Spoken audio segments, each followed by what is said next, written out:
সমুদ্র মানেই পুরী, আর পুরী মানেই জগন্নাথ মন্দির, আর জগন্নাথ মন্দির মানেই রথযাত্রা।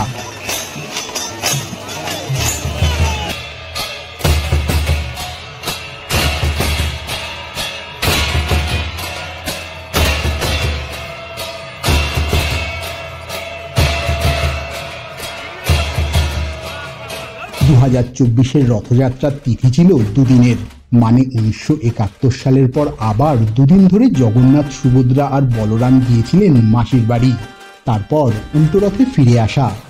সেই স্বাদ নিতেই সানি, বর্মন, গবাংরা পুরীতে পাড়ি দিয়েছিল জয় জগন্নাথ ধ্বনি দিতে দিতে।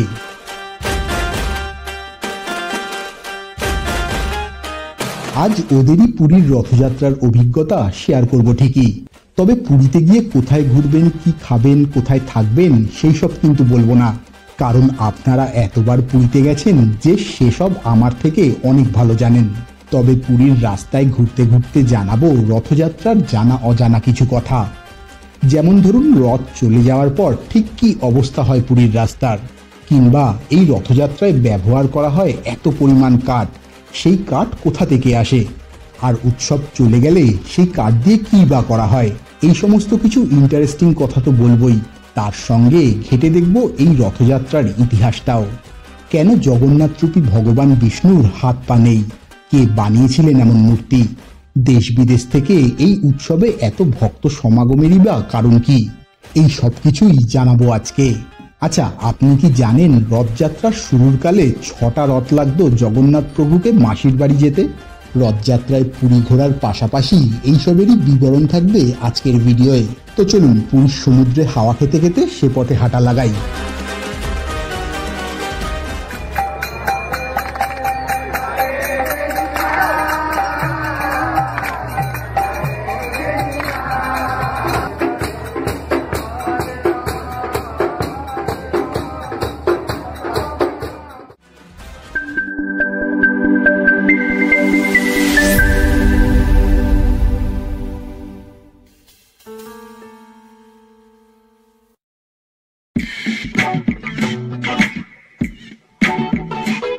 শিয়ালদা থেকে একটা ক্যাব নিয়ে ধর্মতলা ময়দান রেসকোর্স পার করে খিদিরপুরকে পাশে রেখে হাওড়া স্টেশন পেরিয়ে সোজা শালিমার, সেখান থেকে ট্রেন ধরে ভোর ভোর পুরী পৌঁছে যাওয়া।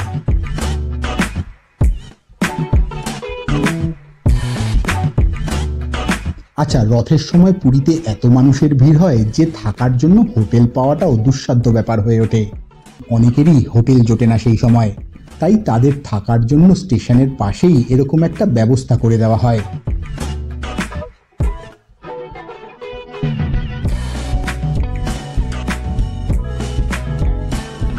তবে সানিদের আগে থেকেই হোটেল বুক করা ছিল, তাই স্টেশন থেকে অটো ধরে সোজা সেই পথেই রওনা দিল ওরা। সবাই অটো করে এখানে নেমেছে।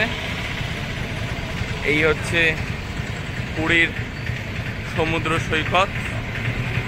এখন আমরা সবাই হোটেল রুমের দিকে এগোবো, একটু ফ্রেশ হব, কেন ট্রেনে মোটামুটি কারোরই সেরকম ঘুম হয়নি, তাই এগোচ্ছি আমরা হোটেলের দিকেই।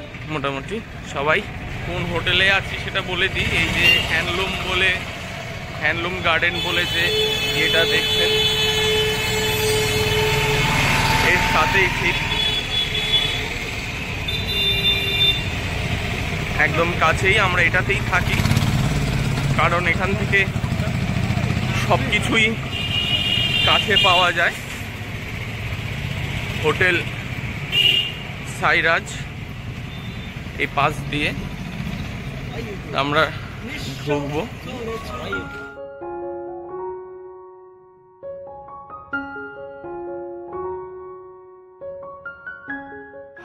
আমাদের হোটেলের থেকে ভিউটা হচ্ছে এটা, দেখিয়ে দিই। একদম ওই মোড়ের কাছে আমরা নেমেছিলাম, যে কারণের জন্য আমরা এই হোটেলটা পছন্দ করি বেসিক্যালি, সেটা হচ্ছে এই যে সামনে সমুদ্র, এই দোকানপাট, মার্কেট সব কিছু কাছাকাছি, বাঁ হাতে গাঙ্গুরামের খাজার দোকান, এইদিকে স্বর্গদ্বার দেখা যাচ্ছে।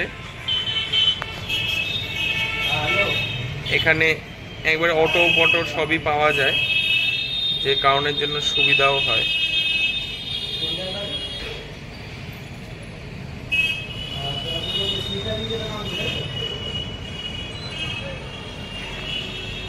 এই হচ্ছে আমাদের রুম 503 এবং 502। আগেবার এই হোটেলে এসেছিলাম এবং এই রুমটা পছন্দ করার পেছনে একটা কারণ হচ্ছে যেহেতু এখান থেকে একেবারে এই ছাদের ভিউটা পাওয়া যায়।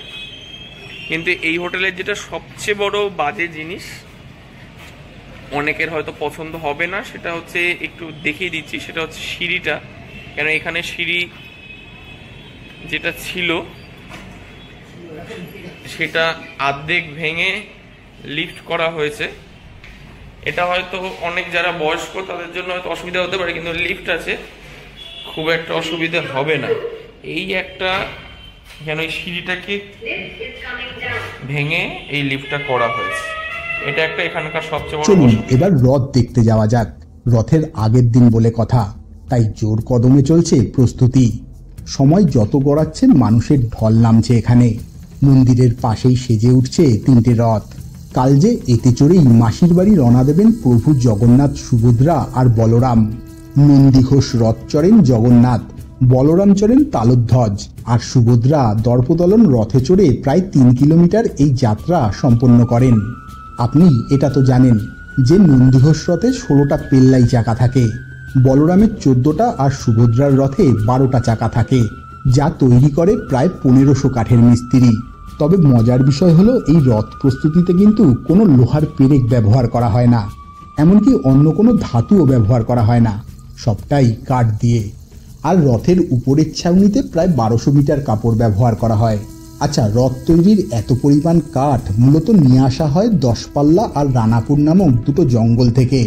বলা হয় নাকি এই রথ প্রস্তুতিতে যে পরিমাণ কাঠ লাগে বা যে পরিমাণ গাছ কাটা হয় তার প্রায় দ্বিগুণ পরিমাণ চারা গাছ লাগানো হয়। এই নিয়মই চলে আসছে বছরের পর বছর ধরে। এবার আপনার মনে প্রশ্ন আসতেই পারে, রথযাত্রা শেষ হয়ে গেলে এই এত পরিমাণ কাঠ কি হবে? প্রত্যেকটা রথ তৈরি করতে 206টা করে কাঠ ব্যবহার করা হয়। আসলে উৎসব চলে গেলে এই সব কাঠ নিলাম করা হয়। বহু ধনী ব্যক্তি ঠাকুরের আশীর্বাদ ধন্য হওয়ার জন্য রথের চাকা সহ অন্যান্য কাঠ নিয়ে যান বাড়িতে। আর যে সমস্ত কাঠ নিলামে বিক্রি হয় না তার পরিমাণটাও অনেক।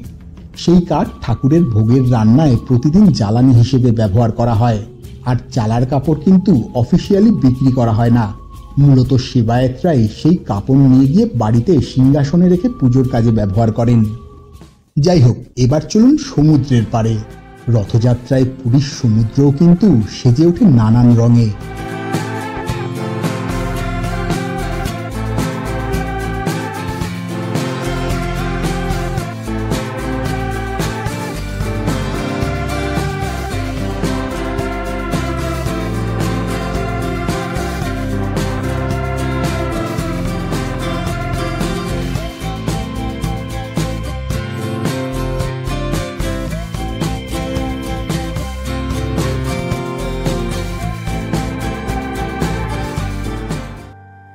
এবার রথের রশিতে টান দেওয়ার পালা। তিল ধরার জায়গা নেই মন্দির চত্বরে, সবাই ভক্তি ভরে অপেক্ষায়। আসলে প্রভু যে এখন তার ভাই বোনকে সঙ্গে নিয়ে মাসির বাড়ি যাচ্ছেন।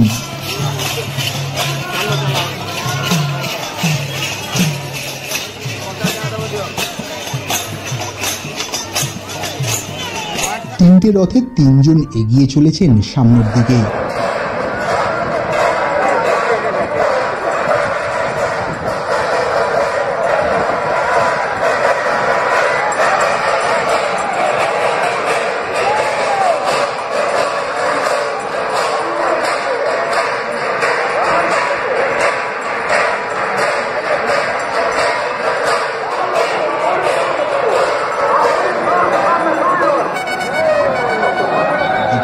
আচ্ছা, এটা কি জানেন বহু বহু যুগ আগে জগন্নাথ, সুভদ্রা আর বলরামকে মাসির বাড়ি নিয়ে যাওয়ার জন্য 6টা রথ ব্যবহার করা হতো। আসলে মাদলাপঞ্জি নামে একটা কালানুক্রমিকের বিবরণমূলক গ্রন্থ থেকে জানা যায় আগে জগন্নাথ মন্দির থেকে গন্ডিচা মন্দিরে যাওয়ার পথে মালিনী নদী নামে একটা নদী পড়ত। ওই সময় রাজার 6টি রথ এই রথযাত্রায় অংশ নিত। শ্রী জগন্নাথ দেব, বলরাম এবং সুভদ্রা এবং সুদর্শন চক্রকে ওই নদীর দিকে বহন করে নিয়ে যাওয়ার জন্য 3টি রথ ব্যবহার করা হতো। তারপর বিগ্রহগুলোকে নদীর অপর পারে নিয়ে যাওয়া হতো নৌকায় চড়িয়ে। সেখান থেকে গুন্ডিচা মন্দির পর্যন্ত শ্রী জগন্নাথ দেব, বলরাম এবং সুভদ্রাকে বহন করার জন্য আরও 3টে রথ থাকত। কথিত আছে রাজা বীর নরসিংহদেবের রাজত্বকালে মালিনী নদীতে পলি ভর্তি হয়ে যায়। তারপর থেকেই 3টে রথ সরাসরি গুন্ডিচা মন্দির পর্যন্ত যায়।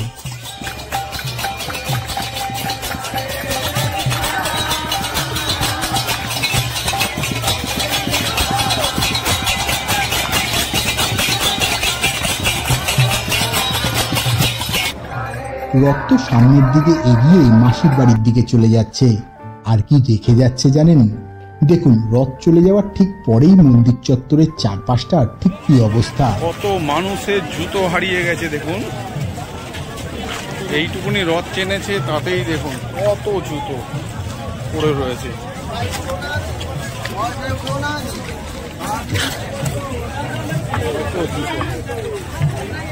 চারিদিকে জুতো পড়ে রয়েছে। যাই হোক, দুদিনের রথযাত্রার পর রথ এসে পৌঁছালো গন্ডিচা মন্দিরে। এবার মাসির বাড়িতে 1 সপ্তাহ থেকে আবার 9 দিনের মাথায় ফিরে আসবে পুরীর মন্দিরে।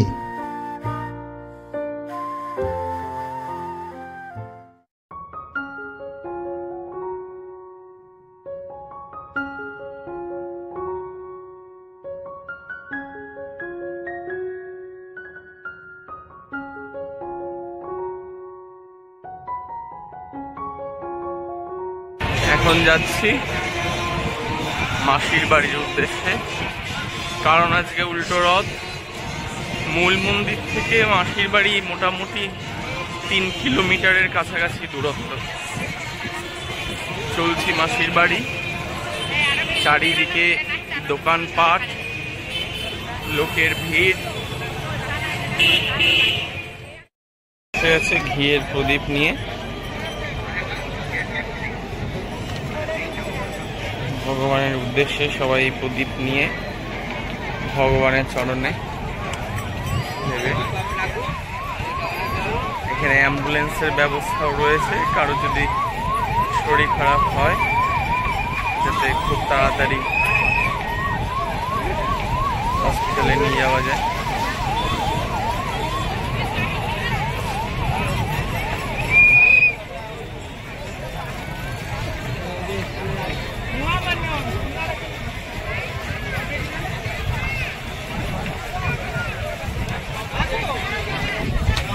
রথের কাছেই চলে এসেছি।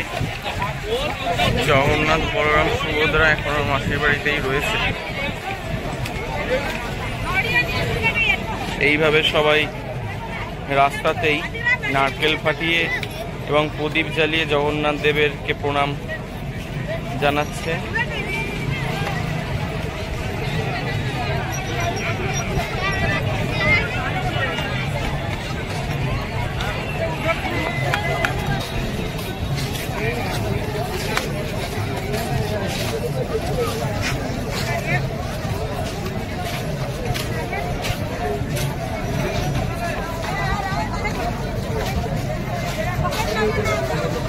চলে এসছে পান্ডা ধান্দার খোঁজে।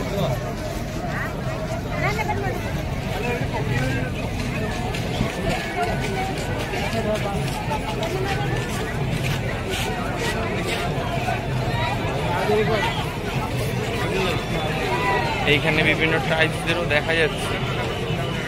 ধর্ম নির্বিশেষে জগন্নাথ দেবকে দর্শন করতে চলে এসছে সবাই।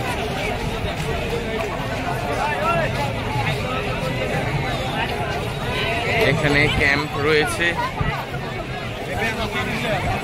লোককে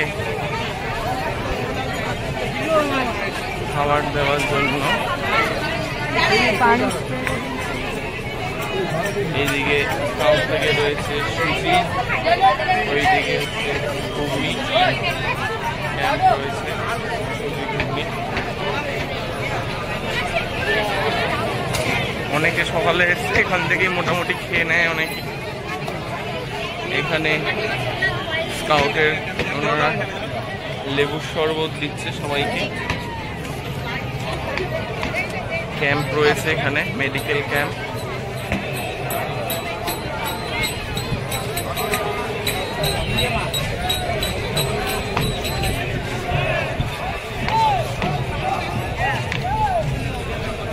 এই অ্যাম্বুলেন্স যাতে ঠিকভাবে যেতে পারে, তার জন্য এরকমভাবে ব্যারিকেড করে দেওয়া আছে যাতে এই রাস্তা দিয়ে অ্যাম্বুলেন্সটা খুব ভালোভাবে যেতে পারে। তাই এখানকার লোকেরাই হাত ধরে দাঁড়িয়ে থাকে।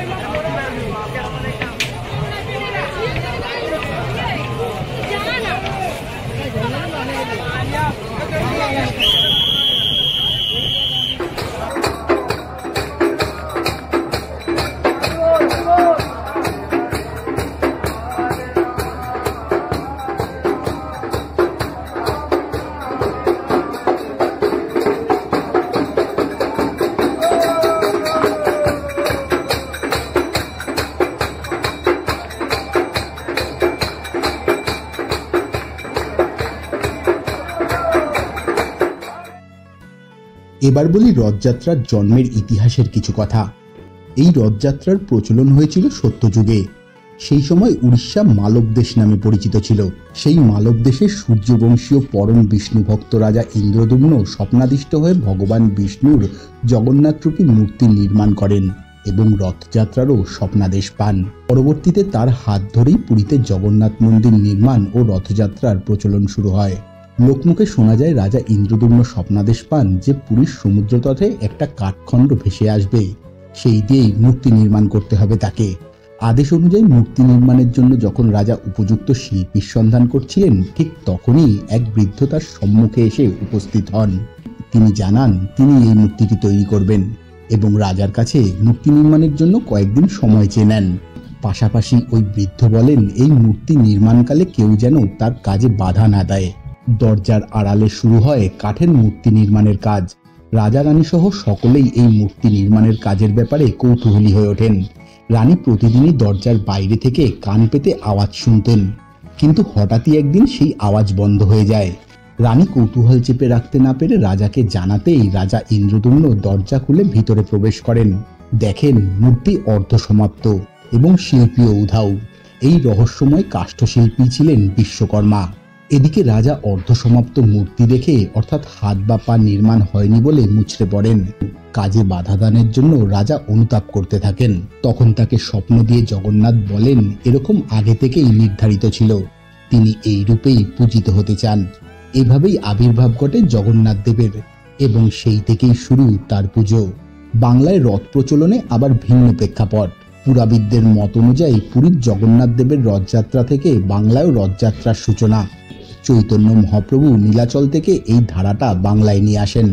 চৈতন্য ভক্ত বৈষ্ণবরা বাংলার পুরীর অনুকরণে রথযাত্রার প্রচলন করেন। এখন বাংলার বহু জায়গাতেই এই রথযাত্রা অত্যন্ত জনপ্রিয়। বাংলা আষাঢ় মাসের শুক্লপক্ষের দ্বিতীয় তিথিতেই এই রথযাত্রা হয়ে থাকে। এই দিনই দাদা বলরাম ও বোন সুভদ্রাকে সঙ্গে নিয়ে গন্ডিচা মন্দিরে যান জগন্নাথ দেব, আর সেখান থেকে 7 দিন পর ফিরে আসেন নিজের মন্দিরে।